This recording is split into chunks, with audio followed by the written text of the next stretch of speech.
All right, let's talk some Fanduel. Always fun to get on here in the Roots, my original site. So, fun little slate here. I love the addition of the Duke Syracuse game by comparison to DK. It's kind of nice getting the full day, but when it's broken up, you kind of get the tilt inner bunch of teams late. Let's start out with our core plays at quarterback. I think I'm going really cheap at quarterback a lot this week on FanDuel here. I think there's too much cheap pricing, and I like being able to pay up for the studs on the skill position side.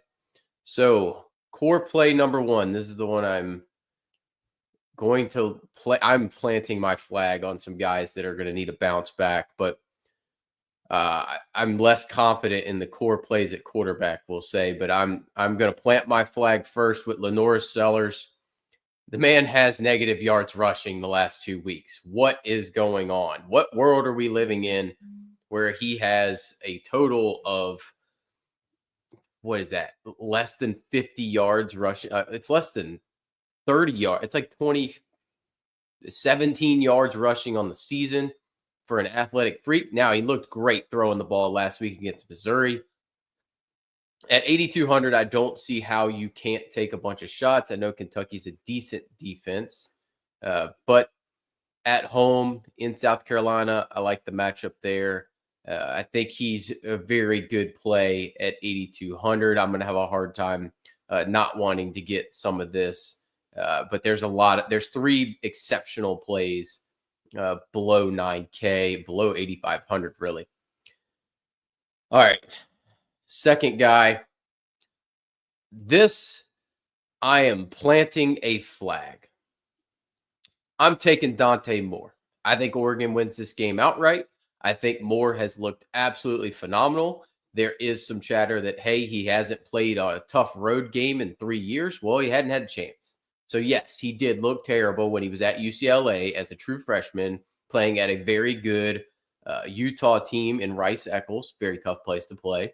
Is Happy Valley in a whiteout a tough place to play? Sure it is. But he's mobile. He's mobile. Look at that 7 for 53 last week. He's got mobility. He's got wheels. And he's got weapons all over the place. James Franklin, bad big game coach. Dan Lanning, also not exactly the best big game coach. But we've seen more out of Lanning considering the Big Ten title game last year, considering the Ohio State game last year. Now, granted, the second Ohio State game, pretty terrible. But I like Dante Moore, and you're going to see why in a bit because we're going to talk about some guys. I think their run game is going to have a hard time this week, so everything's going to rest on the back of Dante Moore, but I do think they get it done. Now, GPP-wise, so guys that I think will end up being slightly lower owned that you should take shots on. That's what our GPP plays are going to be. I think Jaden Maeva comes in under-owned because of the rushing threats behind him. So he's a very good option. He's just not going to project as well as your Haynes King and your Taylor Greens because of the rushing. Now, he does have rushing upside, but it's nowhere near. I mean, we're talking 100 plus and a couple touchdowns on the ground for a Haynes King or Taylor Green. But in this matchup, I think USC, I do have some concern. I think everybody does that traveling on the road. Now, if Illinois hadn't gotten the snot beat out of them, everybody would think that Illinois was a real threat. They would probably be favored in this game if they had respectably played last week. Illinois missing all of their secondary basically means that Maeva could just chuck it all over the yard, put up points for days. He did struggle the last time he went on a long trip to Purdue. That's what scares me. So if you're going to struggle at Purdue, I think similar numbers are in line here at Illinois. But is the injuries in the secondary. So I'm really torn on the Maeva thing. I think I'll take a shot here or there, but I don't really want to go overboard like I want to. My mind says Maeva, hell of a great play. Um, the stats, or my heart says he's a great play. My mind kind of says that he could be in store for more of a down week, and I might end up going more to like a Wayman Jordan in that spot. Other GPP options, I'm gonna keep saying it on every show. I think the Washington Big Three is a GPP play. I think that if they're gonna be in this game, it's gonna come down to those three. Do you take a lot of shots on this? No, I think it's one or two, very few. Even if you're playing 20, 50 lineups, I think it's only, 2 to 5%. But there is a world where Devon Williams has a big game here and gets you to 27-ish points. Defense is tough. Matchup's tough. I don't want to go there a ton. There's a lot of very good plays above, just above and all down below him. So I think it's a shot or two as a stack option. We'll talk about that in a bit. Final GPP option. I like this one a lot more than the Devon Williams play. I'm a homer. I've just been a fan of this guy. I believe in him a lot more. I guess he is my DJ Lagway, Nico Iamalieva. I buy into Jackson Arnold, and I haven't stopped. And his rushing upside is through the roof. And I don't think this Texas A&M defense is any good. So I love this game to shoot out. I love playing Jackson Arnold. I think he's got 50 to 100-yard rushing upside. I think he can throw for 220 or 250 and a couple touchdowns. He's got a great stack partner. So at 9,200, I have no issues getting here. I think he goes under-owned because of the great options just above and way below in the 8K range. After highlighting Sellers and Moore as core options to me, I think Arnold goes way under-owned at 92. So I like this play. I will have a decent amount of this. I think somewhere in the neighborhood of 15 to 20% is probably a reasonable outcome. I don't think that there's a 50% owned, a guy that you want 50% of quarterback-wise on this slate because of the pricing differentials, right? Like Taylor Green, great play. Haynes King, great play. Personally, I think Haynes King, just have this feeling that Jamal Haynes ends up getting the run this week and they save Haynes King. I could be wrong. I think I'm going to take shots on both. I just lean Haynes, and I think that's going to be a very, very contrarian way to play it. I would say Jackson Arnold, very good play. I think I'm going to end up spreading ownership fairly evenly. So I even have some trepidation by saying that Lenoris Sellers, who hadn't rushed for more than 30 yards in a game this season, should be a core play at 8,200. But he looks so good throwing the ball. Punt play of the week. I debated making him a core play, to be honest with you. He's right next to Sellers. I think all the ownership goes to Sellers. I don't know that Blake Shapen's not a better play than Sellers. That's why I'm saying I think you need to spread ownership this week on quarterbacks. I usually like a very tight pool, a very top-heavy play. I think I'm going very top-heavy at the other positions potentially. But there's no Eric McAllister this week. Let's just point that out right now. I'm not flag planting a guy like that this week. There's just those opportunities don't come along weekly. Sometimes you get it completely right. That was one of them. 5,600 at 33% ownership to have 100% across 50 teams. I was 15% of the freaking ownership on the guy. He led the slate in scoring, and I still just did not put it together around him perfectly. The pieces did not fit together in the puzzle. Ended up cashing of basically almost every team, though, because I had the nuts guy. Shapen, I think doubles with Shapen are great. I think singles are great with Shapen. 8,100, he allows you to kind of fit anything you want. You can play this. I love this as an option. He's got sneaky rushing capability, very similar to Dante Moore. But I think we see a Sellers breakout game. That's why I have him listed as a core.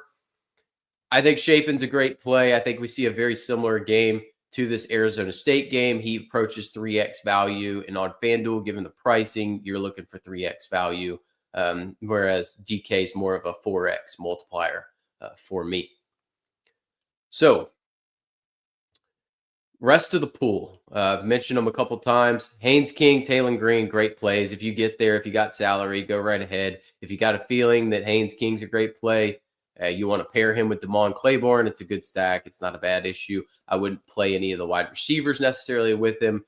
Given the touchdown equity you need, you're kind of hoping that King gets you a couple, at least 2, maybe 3 rushing touchdowns in order to break the slate open. Taylor Green, you can play a Mega Blake with him. I think this is a high-scoring game. I probably prefer Green to King, and I prefer Green to Maeva, just given the context of the games. I'm still not playing Marcel Reed. I'm out there. I just don't want to pay that much for a guy that I think Auburn, after mostly shutting down John Mateer, I don't know that I trust Marcel Reed in that sense. Mendoza squarely in play for me. At 10-5, he's just playing far too well, and he's highly efficient. He has some rush capability. Iowa's defense, I'm going to keep touting it. It's not the Iowa defense of old. You could legitimately say that this could be he's a core play on DK. I just think the price discrepancies on FanDuel allow me to go a little bit lower, go ahead and pay up for all the other positions, but I will get to Mendoza plenty. He's probably my favorite play north of 10K from a points per dollar standpoint. I do like him. I think he's going to be highly efficient in this matchup. The run game lacks a explosive element, in my opinion. Maybe Kobe Martin's the guy who steps up and takes that spot. But Hemby's just a solid all-around player. And if the Greek rifle can throw for what I think he threw for 3 touchdowns last week or 2 touchdowns and dang near 300 yards against this Iowa defense, Ethan Kaliak-Manis of Rutgers. If Rutgers can hang 28 points, I'll take Indiana to hang 35 plus. I think Mendoza's involved in at least 3 of those touchdowns, whether it is 1 on the ground or at least 2 to 3 through the air. I think he clears 20 plus easy. I think 2x is in the bag. I don't know that you get to 3, but we could see it. So I have no problems taking plenty of shots on Mendoza. I probably prefer him to Maeva. From a points per dollar standpoint, I prefer him to King, and then Green is very close with him. I think that's a tight race right there. Final 2 guys in my pool. Notice I'm leaving a lot of guys out. I'm trying to get a tight pool. I really like a lot of these guys. They come from the same game, and I really like this game. I bet the over pretty heavily this morning when I was on my walk. It's Gunnar Stockton and Ty Simpson. I love them at 98 and 95. I prefer them to DeMond Williams. I like Jackson Arnold as a pivot off of them. I think a lot of ownership goes to these guys. Stockton has underrated mobility. He can get there. I think this game soars over that 52. I think it's played in the 60s or 70s. Could be a high-scoring affair, very similar to that Tennessee game, because there's weapons everywhere. I know. They have speed on their defenses, yada, yada, yada. Yeah, well, these offenses got a ton of speed and talent, too. And we've seen them get toasted plenty. So I will take Gunnar Stockton. I like the upside from the rushing standpoint to give him a floor, and then he has pass capability to give him a ceiling. Only thing could hold him back is Mike Bobo. As long as he's not an idiot, Stockton's going to have a good game. I love game stacks for this one. Ty Simpson, he's got weapons for days. Is the rushing going to be there? Not really. But I do love the pass volume, and he's got weapons. And we saw Georgia get roasted by Joey Aguilar. Do you think Ty Simpson's worse than Joey Aguilar? I don't. I think Joey Aguilar's a he's an upper tier G5 quarterback. I think Ty Simpson's a good P4 quarterback. There's a vast difference, between the two. Do I think there's a very big difference between Josh Heupel's play calling and Kalen DeBoer's? No. Kalen DeBoer is one hell of a good coach. I expect that Simpson throws for near 300 yards and he has multiple scores through the air. That's going to give us a 20-plus point game, 2x easy with a chance to get to the 3x mark.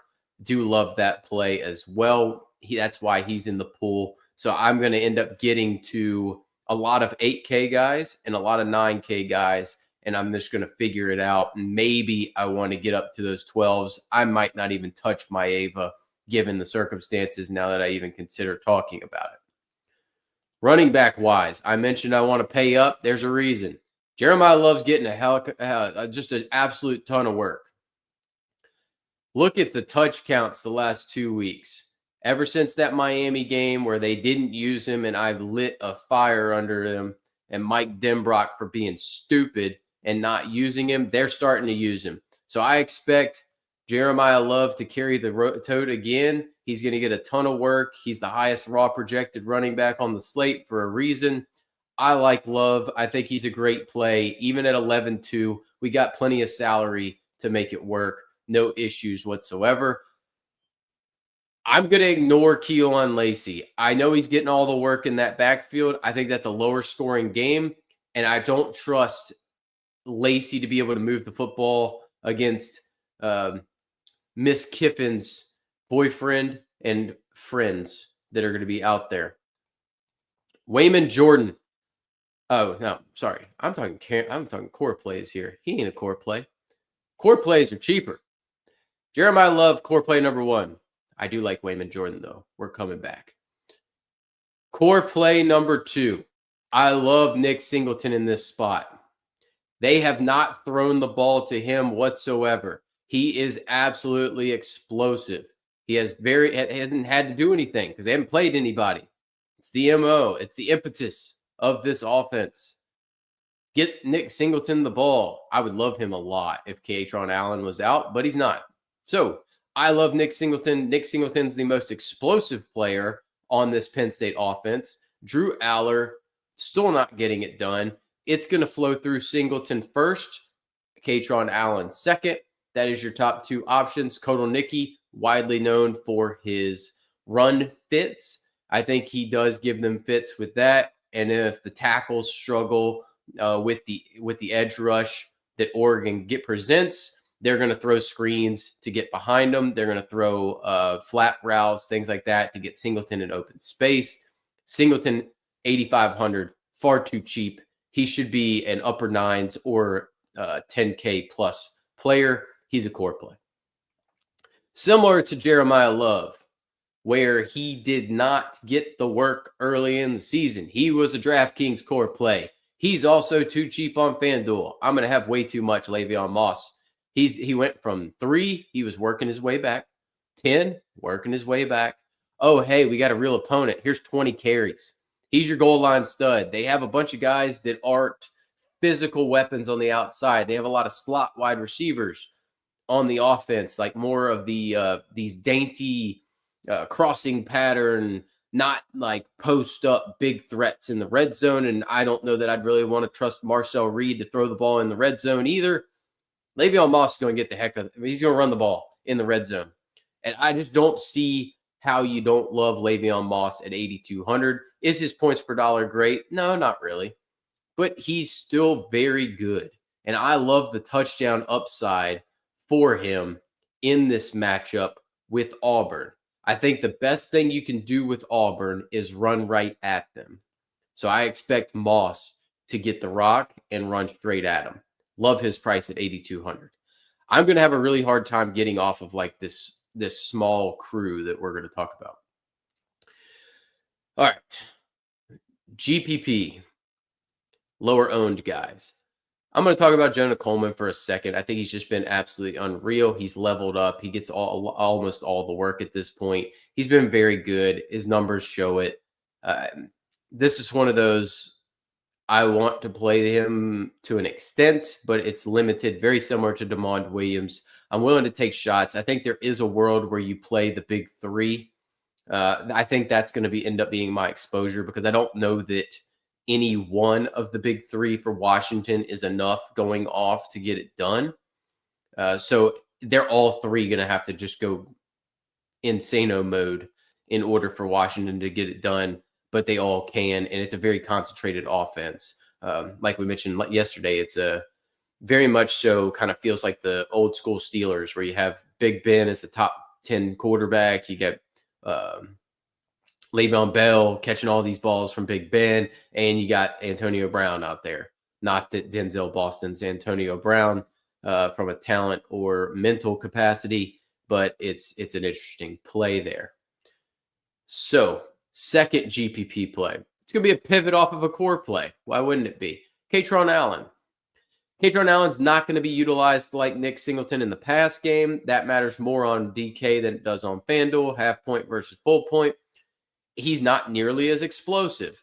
But I've lived here long enough and played this game long enough, and these guys have been around long enough that I have learned that if you're going to play one, you need to play the other in a few just to cover your bases, because rule number one is if one of them's out, the other one's a lock, and you just stick him in the lineup because he's going to go nuts.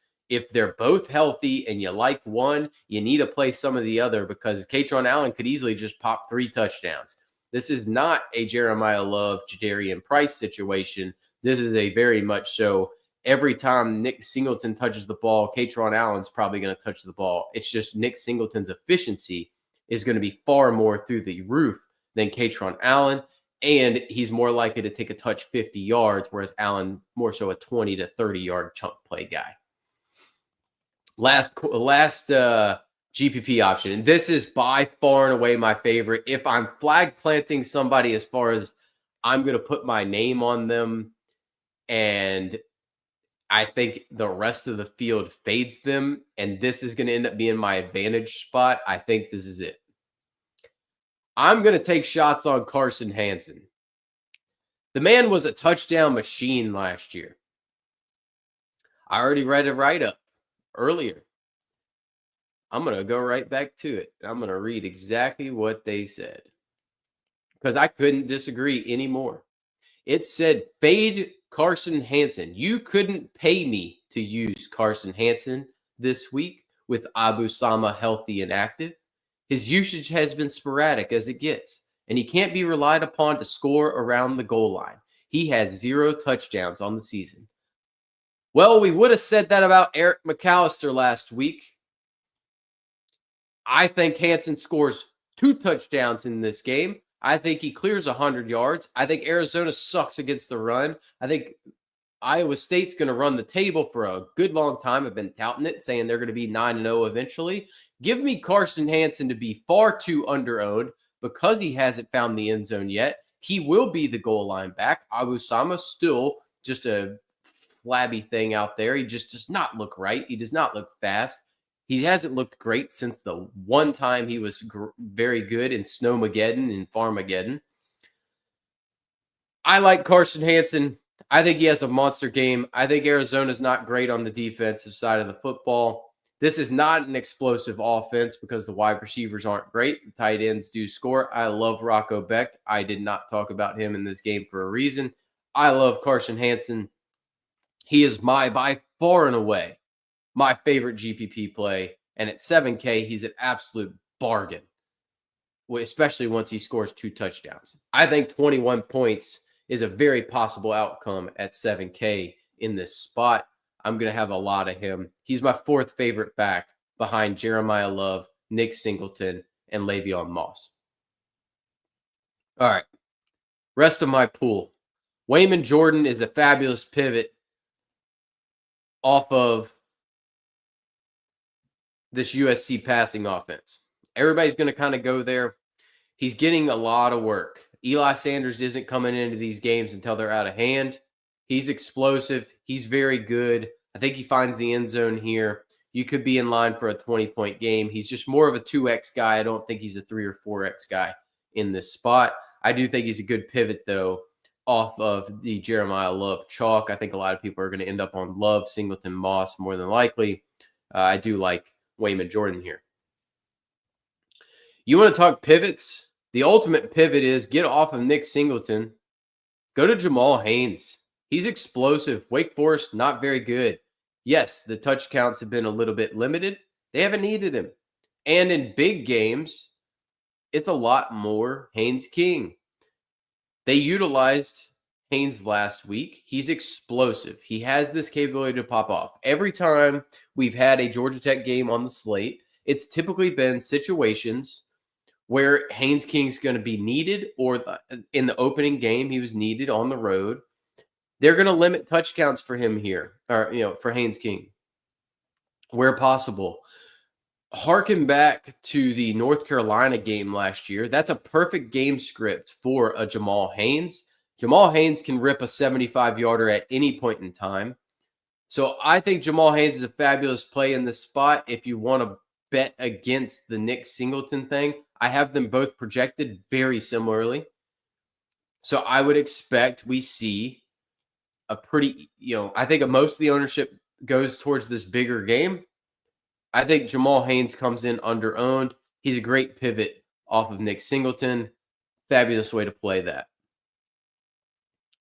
I will keep Damon Claiborne in the pool, mainly to pair with Haynes King.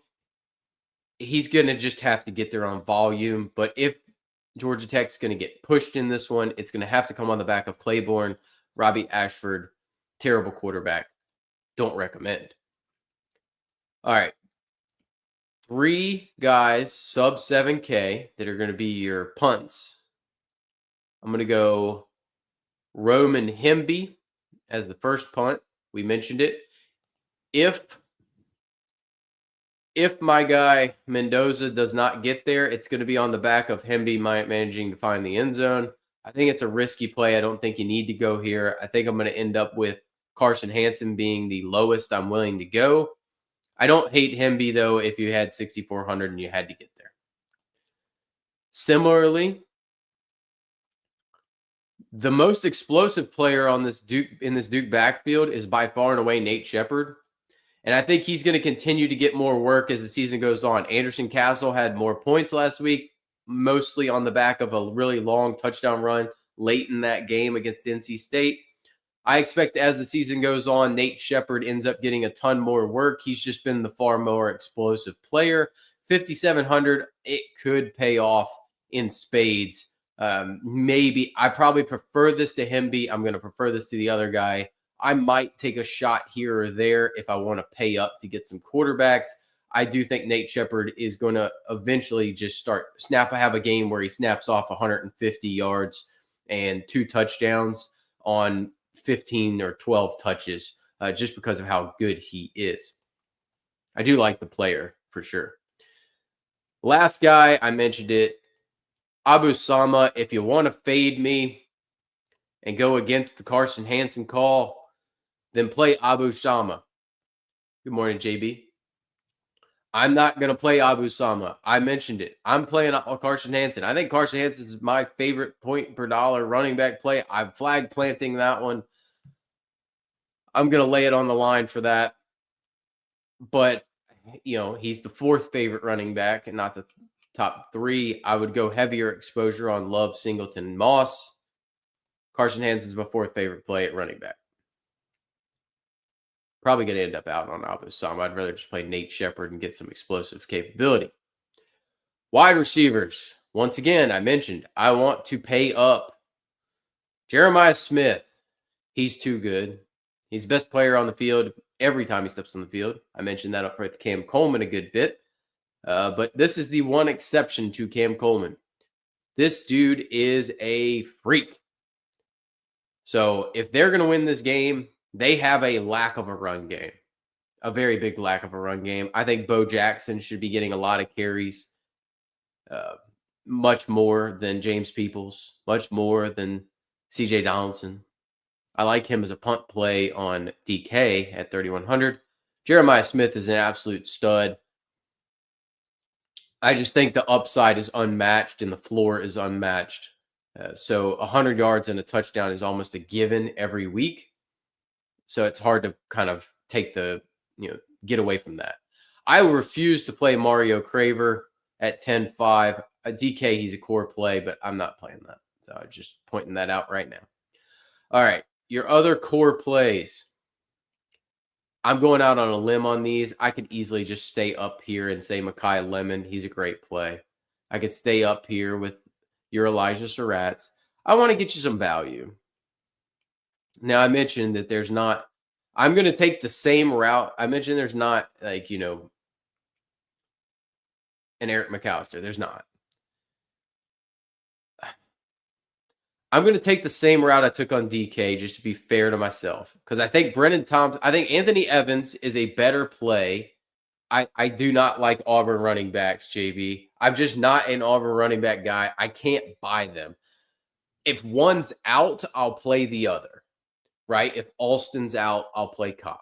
If Cobb's out, I'm open to Alston. I like Jackson Arnold in that game better.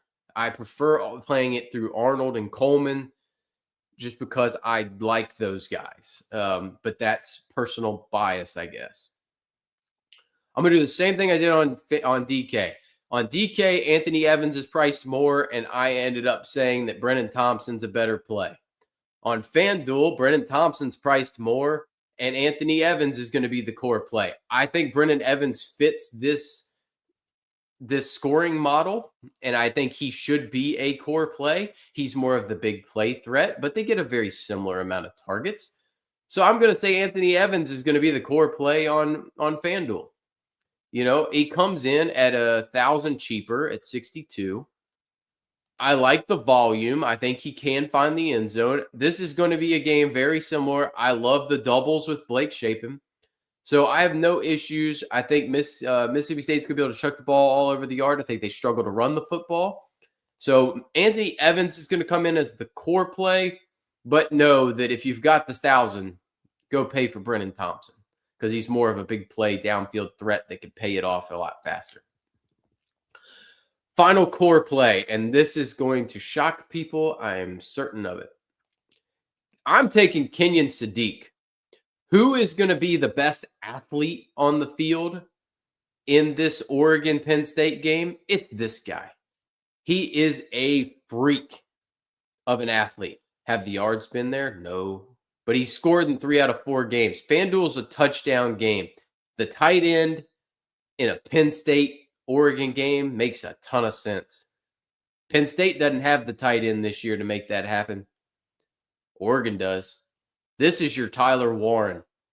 This is your golden goose, the golden duck in this one. I think he can press. He could easily catch 2 touchdowns, 3 touchdowns.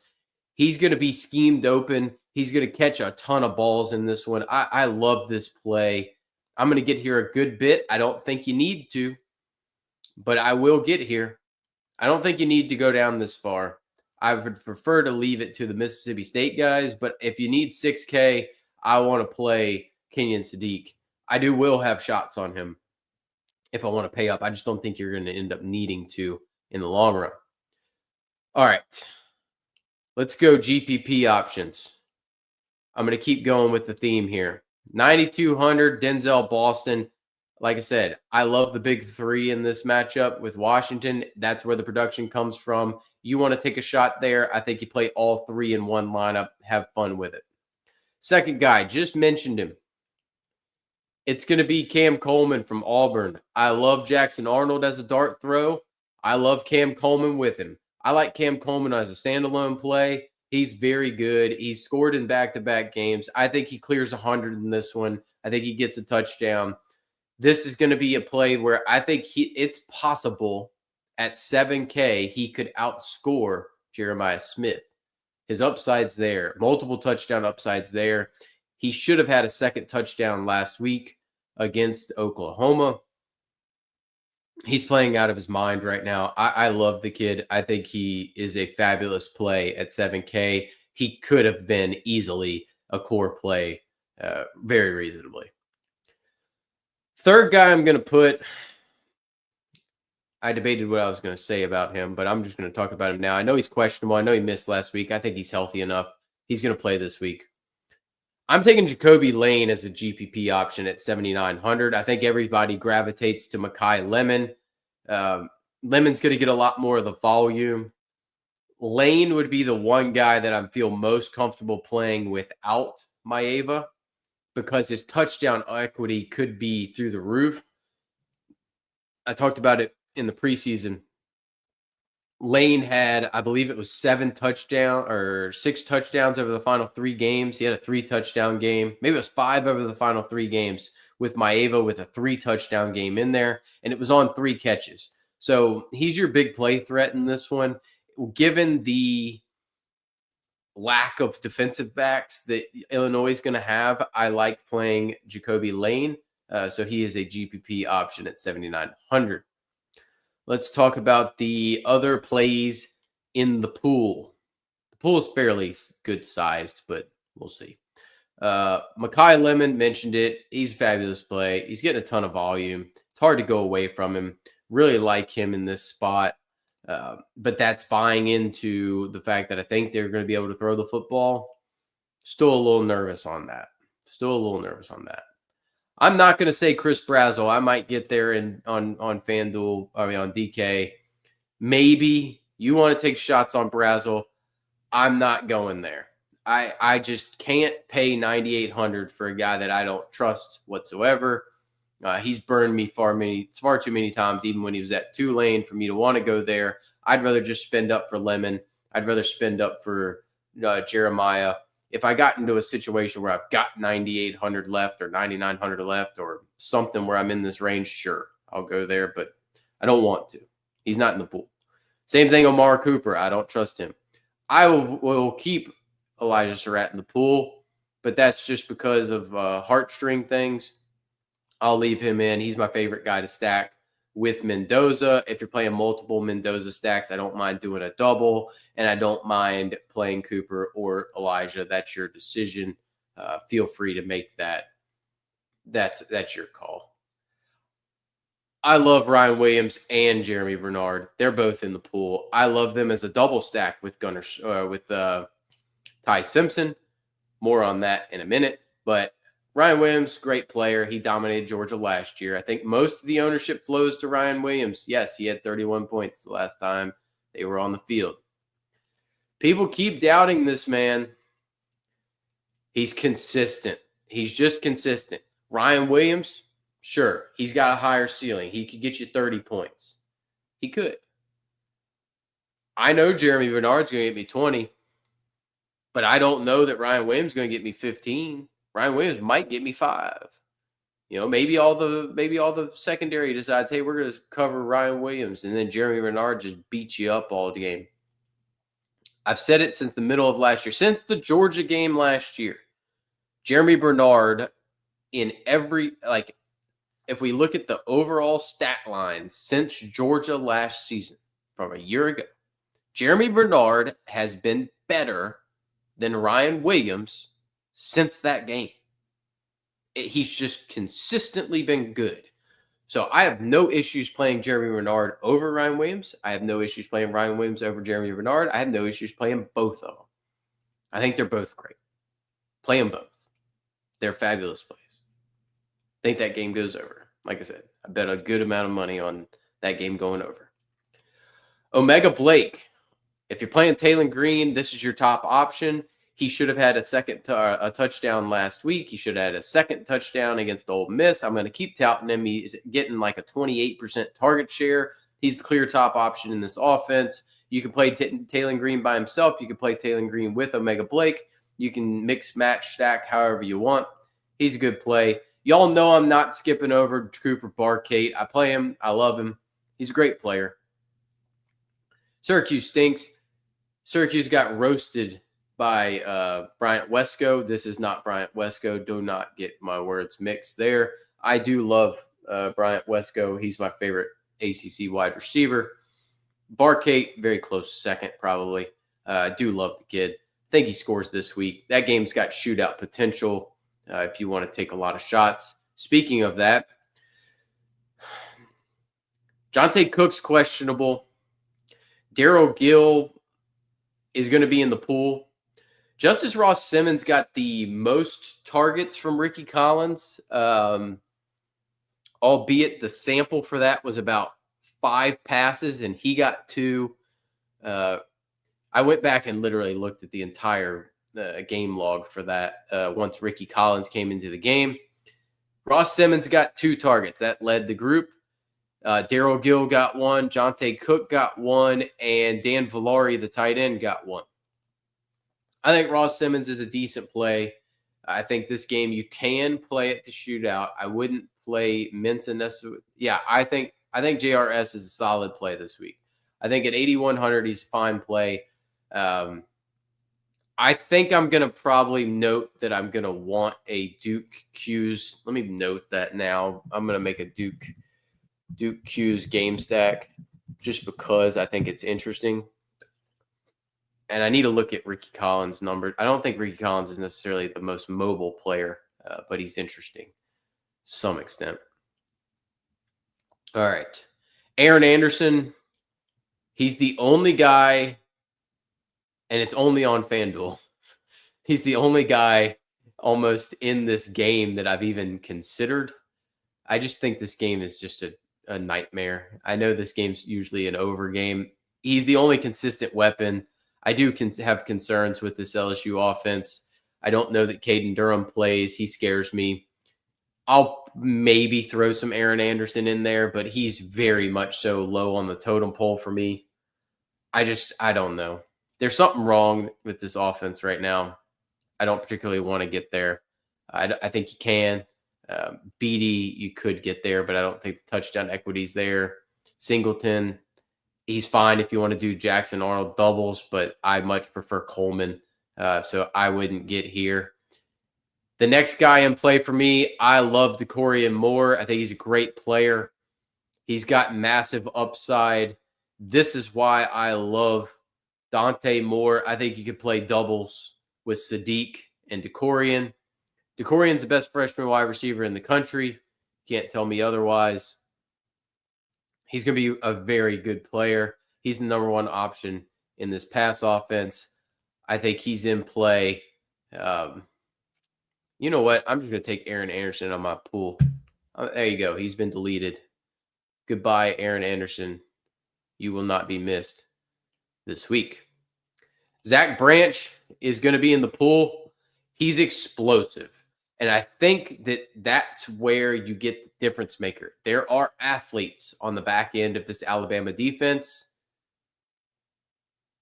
There's no athlete on any field that is as good of an athlete as Zach Branch when he steps on it. He's the most explosive player in the country.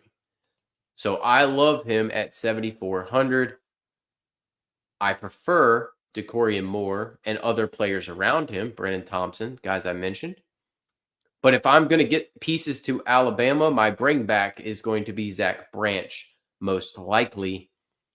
You know what? I'm going to leave him in.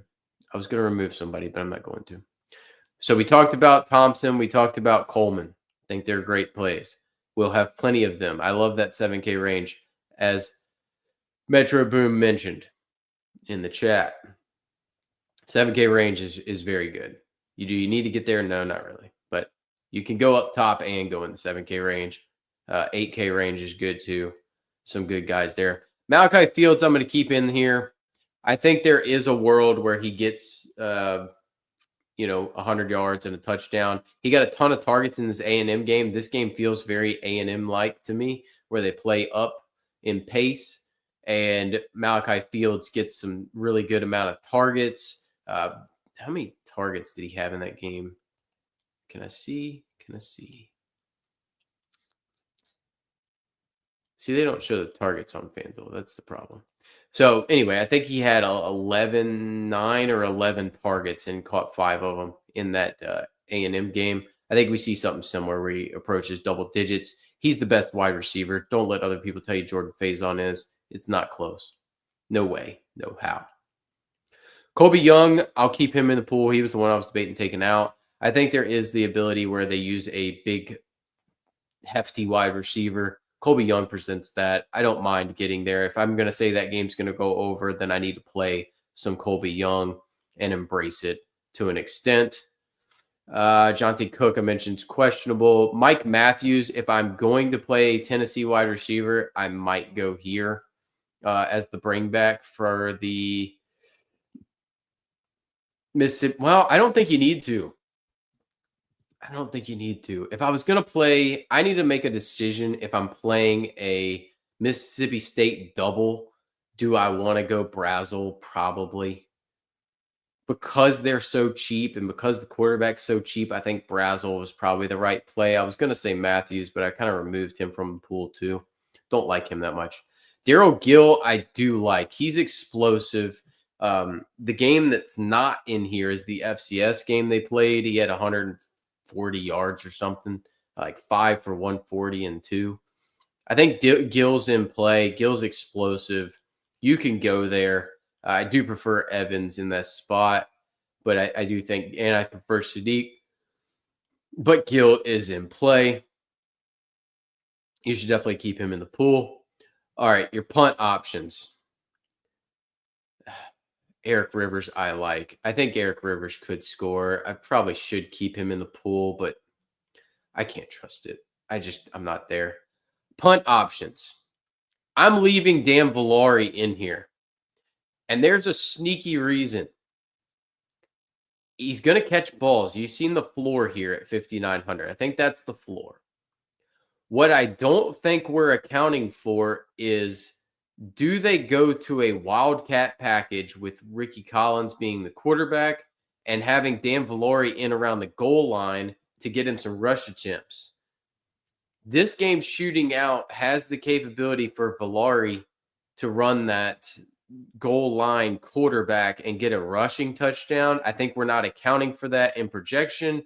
That's why I've left him in here, because his projection is like 7 points, which is based off of his receiving metrics. It is completely discounting his rush upside and his wildcat quarterback upside in this game. I don't know. I have a feeling there. But I had a feeling about Hunter Andrews. I will say completely wrong to an extent, but it got hurt, so I'm going to use that out. I was probably wrong, but I'm going to use that as an out for me. Dallin Bentley, if you want to play around with Utah, go right ahead. He's a floor guy. They use the tight end. If you need 50, if you got 5,800 left and that's where you're at, then sure, you can go there. I don't love it, but I wouldn't chastise you for going there. Similarly, Samir Hagans, I don't think you need to get here, but 5,600, fair price tag for him. If you want to go there and you need a cheap guy at 5,600, he's your best option if you're going to get there. If you just want to absolutely nuke punt here, I think there's a 2-touchdown upside guy that is way down here. Where is my guy? He's the top pass catching option in the red zone. I say Ben Bramer, not a bad play.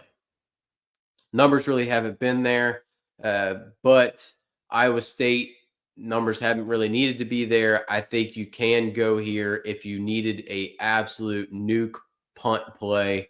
It's Ben Bramer. I think he could easily find the end zone, get you double-digit points, and at 4,700, you can't really ask for much more than that. All right. I like to close out. I'm starting to do this now. I'm closing these things out with game stacks that I like. Number 1 on the list, and I've already built this, so I'm going to show it because I do love this game stack. Give me Ryan Williams, Jeremy Bernard, Zach Branch, Gunnar Stockton, Ty Simpson. If I'm going to bet this game to go over, I'm betting it here. So give me all of this Alabama-Georgia game. I think it's a very fun way to play this. And what does it give you? It gives you the capability to do just about whatever you want, because now I can go get my guy Carson Hansen, who I think gets me double-digit touchdown upside. Now you have the decision point. Your option is, do you want to play Jamal Haynes as a pivot off of the Nick Singleton chalkier play? Or do you want to play Le'Veon Moss, who's also a chalky play? I would say Singleton or Moss are probably the logical plays, given that the likelihood of this stack right here being owned is extremely low. I think you've already got different enough that you don't need to go Jamal Haynes. You're not going to be duped with this. Well, you are now. If everybody who watches this plays this, then yes, y'all are all going to dupe me. And I'm not going to tell you which one of these wide running backs I'm going to play. I might end up just playing Jamal Haynes just to get mess with you. But I would say Moss, Singleton, Haynes, all great options. With Hansen, I just think Hansen comes in with sub 5% ownership if I was to guess. So I'm going to play that 100%. You also have the option of going Colby Young and getting a little different Yeah, I mean, yeah. Now everybody else is going to watch this and play that, but we're going to split $5 grand for that, or 15 grand, or whatever this pays. What does this pay? 20K. All right, we'll split 20K. Metro, you and me. We're going to split 20K because we're both going to play that same stupid lineup. It's going to end up winning. But that's the games we play. All right. Second game stack I will have. I actually kind of think this is interesting because I don't think anybody's going to go here given the context of the slate. It's going to feel dirty, and it's the only way I'm playing CJ Carr. But I think this is reasonable to go here. So I like Carr with him. Where is my guy Fields? Oh, he's right there. So I don't really need. I know the pricing by memory at this point. 8,500 is Omega Blake. I don't mind this either. So this is going to get tricky trying to fit the second piece in here. I haven't really played around with it yet. I think you're going to end up needing to go cheap. This could be a spot where you could easily go 7K with Carson Hansen there. That's going to leave you 6,300. I mean, that actually fits really well together. Let's be honest here, guys. Like, you can go Anthony Evans or Kenyon Sadiq. You can go Anthony Evans, Kenyon Sadiq, and you throw Carson Hansen here. I also think that you have the capability. This could be your spot to take that Nate Shepard 5,700 shot.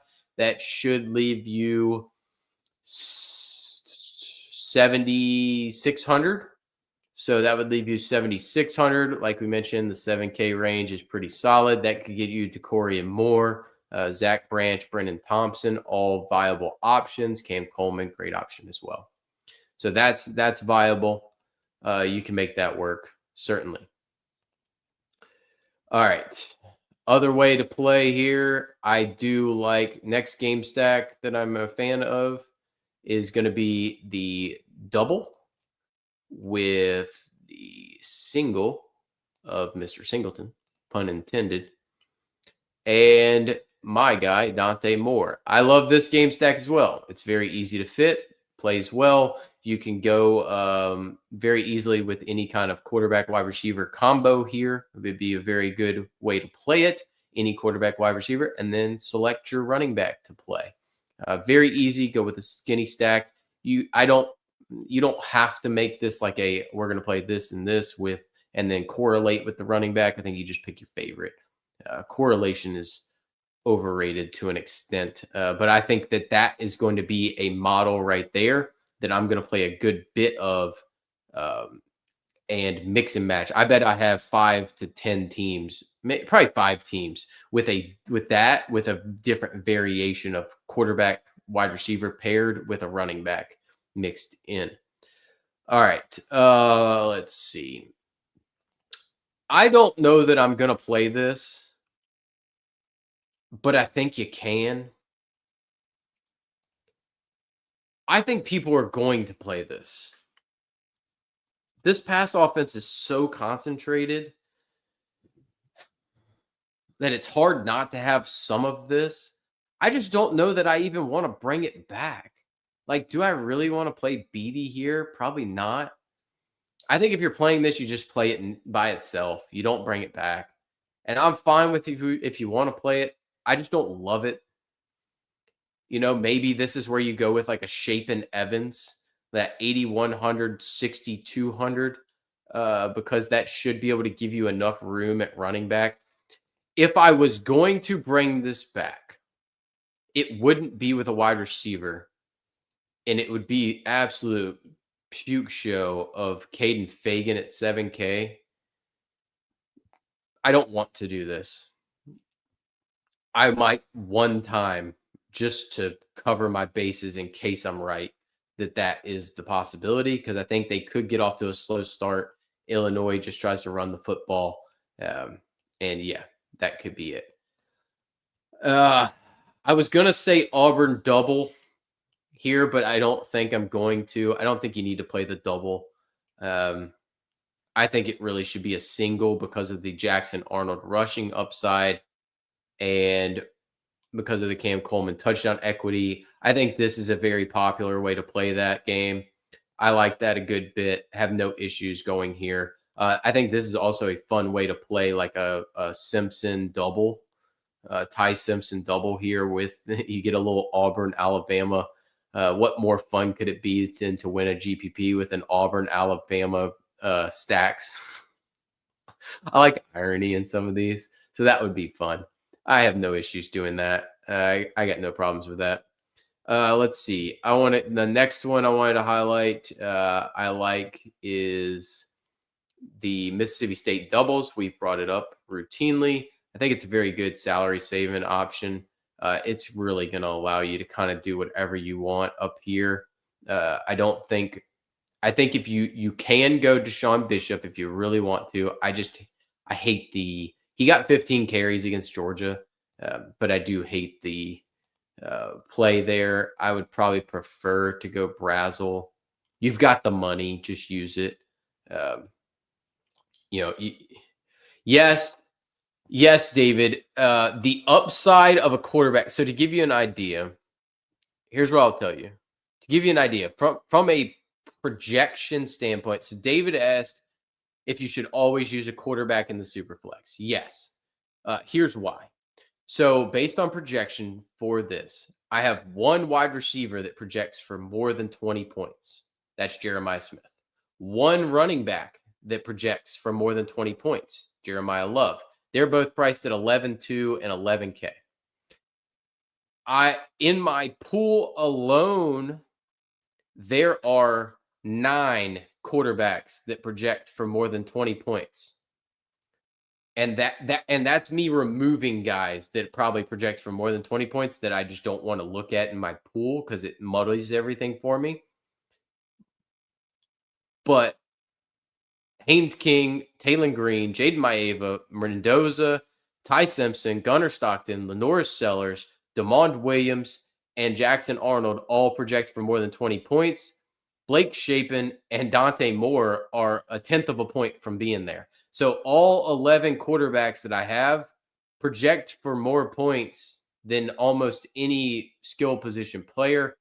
That's why you go with quarterback. Quarterbacks just got the best floor and the best ceiling. They're more likely to get you 30 points. You could say that, well, Jeremiah Love's going to outscore them. Okay, well, plug Jeremiah Love in your lineup. Like, you know what I mean? Plug Jeremiah Smith in your lineup. You know, like the likelihood that a team wins with this goes for DK too. I always just play double quarterback. The likelihood that the Nuts is a double quarterback team is 90%. Is it possible that you could get a week where Jeremiah Love, Le'Veon Moss, and Wayman Jordan are the Nuts? Yes, it's possible. They could all score 30 points. The quarterbacks disappoint.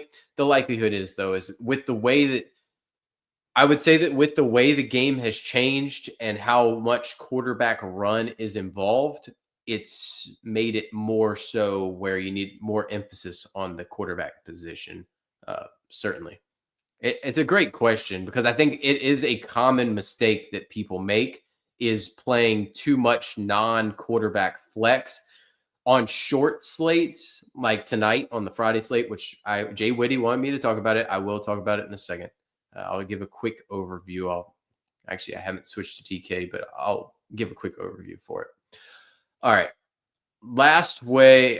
Second to last, I think that there is a way to make this work.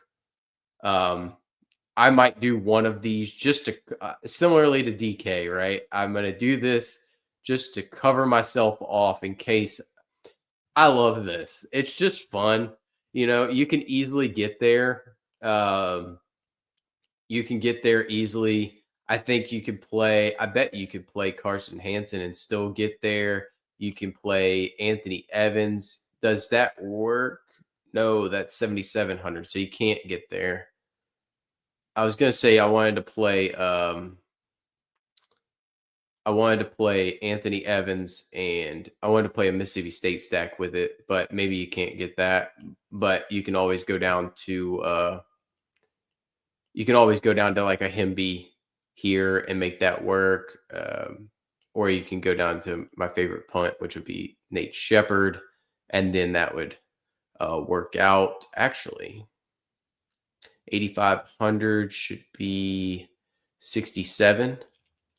So you could go Daryl Gill and Ricky Collins and kind of go with a Duke stack here. I don't think you have to, but I think you can. And there's a number of ways to be able to play this. Yeah,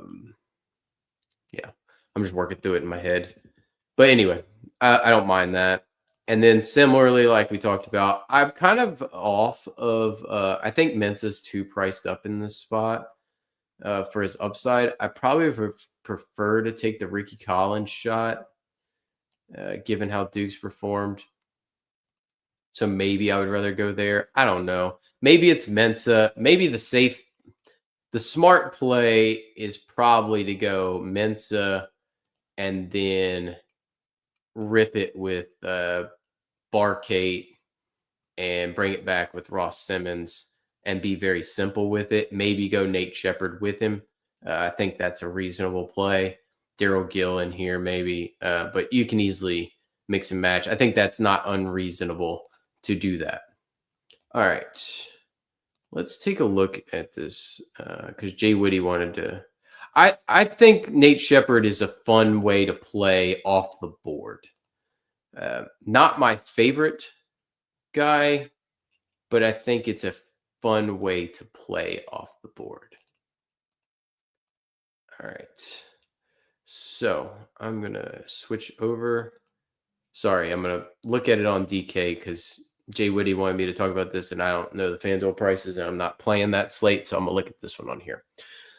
So, brief explanation on this Friday night slate in case y'all want to play it.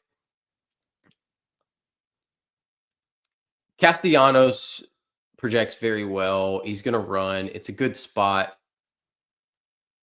I think if I'm playing multiple line, I'm only playing one lineup. So, and it's a single entry tournament. I don't play a ton of volume on off like weird slates that aren't Saturdays. Mainly, usually I don't have a ton of time between my job and this and prepping for Saturday stuff. There's just a lot more money to go after. So I'll play a couple single entry higher end things, but I can play more chalk in those. So like I have a Castellanos team. That's the only team I'm playing on this main slate. If I was playing multiple lineups, I would want a Chandler Morris team. I debated going Chandler Morris. I wanted to get off of him.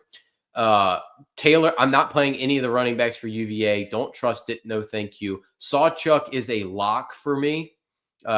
Put him in. The running back spots were the easiest thing. Play Sawchuk tonight. Don't worry about it. Ding, ding. Deuce Robinson, far too cheap. You want to get him in? Fine. I'm playing. I think I might not be playing. I don't remember. I'd have to pull my team up. Let's see. Import. There we go. Let's import that team. All right. This is the lineup I'm playing in the single entry. Just a full transparency. Nobody can complain I'm not being transparent. That is the team I have entered. I'm not changing it. Deuce Robinson is a great value at 3,500. And I think Trell Harris is a good value at 5,500. I prefer Trell Harris to Cam Ross. Harris, I like the idea of a Chandler Morris stack in here as well. I was just playing around with some stuff, and we'll wait and see. But yeah, if I'm making a play from this game, it's Morris, Harris, Castellanos, Sawchuk, and Deuce as the three options. I hope UVA wins this game. I always have a soft spot for UVA and the Cavaliers, having grown up near there, even though I just can't stand Virginia Tech. So just the way it goes. Let's come back to the reason that I took a half day from work just so I could watch this Arizona State TCU game in its full glory. Josh, that is a true sicko when you take like half days and use vacation just so you can watch a football game. That's a true sicko move. Don't go there, guys. Don't go there. Josh Hoover, I think is a great option. I think he does not project as the best quarterback play on this slate. I just think Arizona State got absolutely mollywopped by Baylor last week. That game shouldn't have been close. I expect Josh Hoover to be probably the Heisman front runner after this game. He has shown a little bit of rushing capability. I like the price tag. I'm playing Hoover. I think those for 300 yards. I want Ted to have a Hoover double, but this slate's in a weird spot. Levitt has been disappointing to me. I just don't know that I can get here. I just don't think I can play it. I understand it if you did. I just have this feeling. I just can't play it, man. I can't play it. Kavorian Barnes is out. I think Jeremy Payne is in play. I did banter around with throwing Kavorian Barnes in here.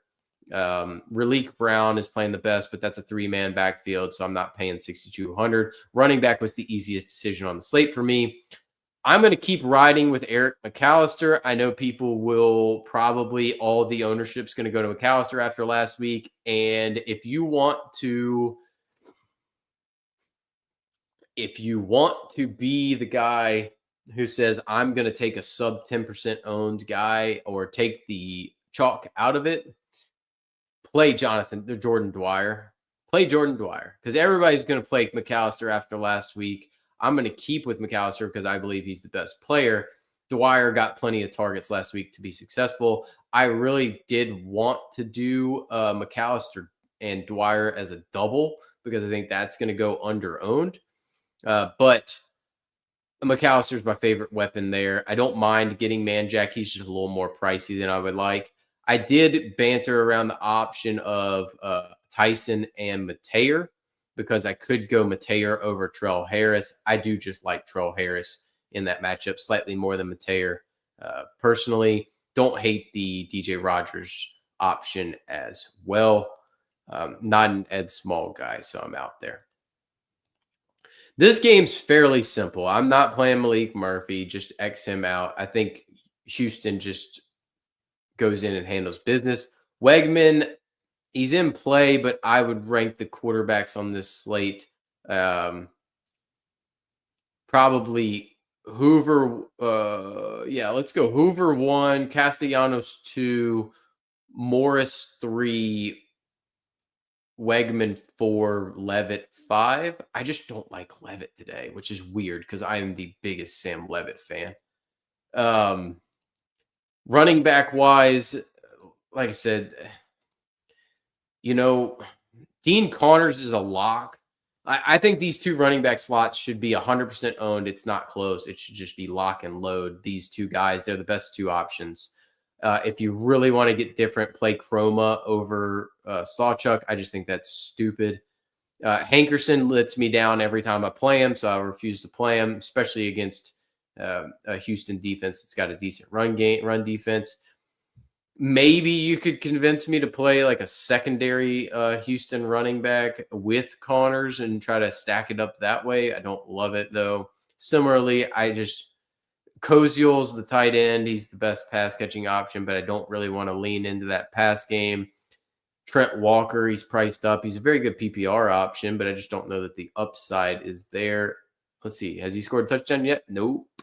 Per usual, he's going to do this. I mean, he's going to catch you 7 to 9 balls. He's going to go for 70 to 120 yards, and he's going to be in that 20-point range or 15 to 20-point range. But I just don't think the upside's there. I do have minimal interest if you were going to punt in David Wells.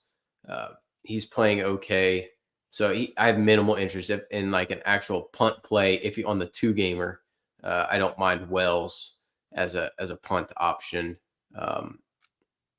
Maybe Amari Thomas could be interesting, but I would punt with Wells over Thomas probably. Who's Boschma? Nah, he only has 1 catch. So yeah, that's kind of where I'm at. I mean, this is, like I said, this is exactly what I'm playing. So you want to copy it, go right ahead. But I think pivots off of this are pretty easy. I think going into Chandler Morris here, and then I think Chandler Morris there is the best way to pivot. Let's go away from Deuce. Can I go here? Let's see if we go away from Tyson. What does that give me? Let's see. If I go double here, that gives me 6K. So yeah, I mean now you're playing in this like this Koziel range. I don't hate that. I don't love it, but I don't hate it. It's not my favorite. Yeah, it just doesn't fit together the way I'd want. How do you get Jordan Tyson? Like, who do you get a Jordan Tyson there? Yeah, see, it's just so weird to try to fit it together. You can't really get a stack partner with Morris, you know. See, I don't hate the Jeremy Payne thing. I don't. I really don't. I just think this is the best option. I'm gonna struggle. I nobody's gonna talk me off of Dean Connors. You might be right. That might be how we get there. Is you get off of Connors, you go flex, you go Trell, and wouldn't want to go Hankerson. Let's say like this. Maybe that's where you get there. Metro, like that's where you could get there to get your stack partner. You get the bring backs. You just really heavily invested in that. Maybe you could also, the other way to play that actually is Cam Ross. You go a little bit different there, and then you can play Chroma. You go double FSU running back. But then you're ignoring this Houston game, and you're just sitting there watching Dean Connors just jam it down your throat late at night, and I don't like that. So, yeah, I think the Arizona State TCU game is probably your most fun game. Now, granted, that was a lot of defense played in that Baylor game last week. It did get a little drunk late. I think this Florida State FSU game or UVA game, I think it's played fairly close. Prefer the FSU weapons, like I said, and then prefer Connors in this game. I don't trust Oregon State to score points. I don't know what the over-under is in that one, but that's, haven't jumped in too much. So, all right.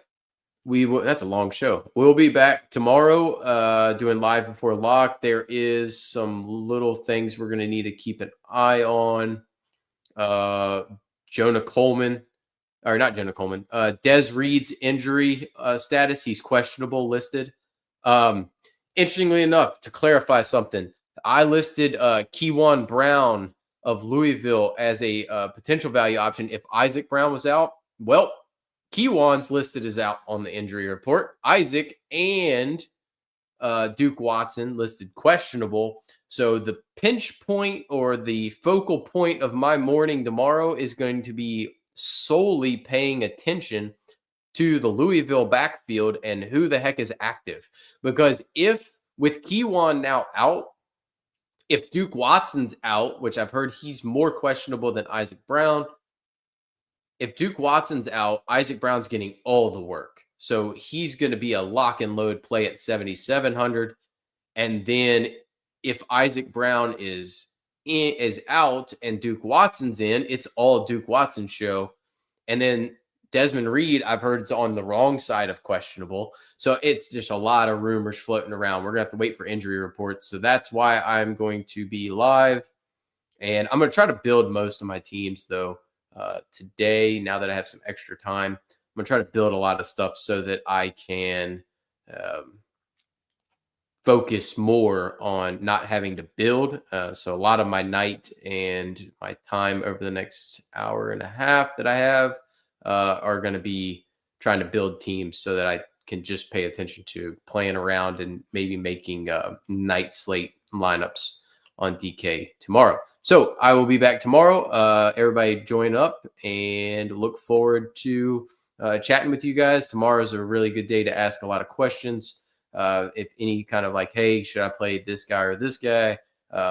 Does this correlate with this? Whatever.